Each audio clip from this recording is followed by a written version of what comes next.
মধ্যপ্রাচ্যে নজিরবিহীন উত্তেজনার প্রেক্ষাপটে বৈশ্বিক অর্থবাজারে অস্থিরতা তীব্র আকার ধারণ করেছে।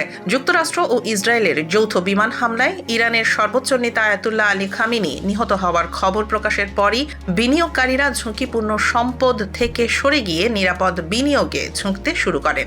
এতে মুদ্রা বাজারে বড় ধরনের ওঠানামা দেখা যায়। সুইস ফ্রাঙ্ক সবচেয়ে বেশি শক্তিশালী হয়েছে। ডলারের বিপরীতে এটি উল্লেখযোগ্য হারে বেড়েছে এবং ইউরোর বিপরীতে 2015 সালের পর সর্বোচ্চ পর্যায়ে পৌঁছেছে।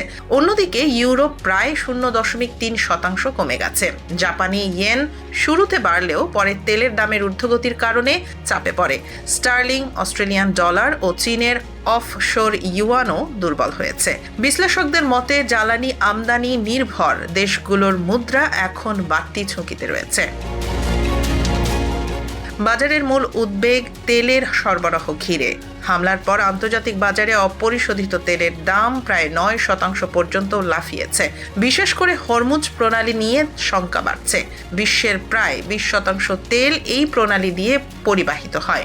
ইতিমধ্যে অন্তত 150টি তেল ও এলএনজি ট্যাঙ্কার প্রণালীর বাইরে নোঙর ফেলেছে বলে জানা গেছে।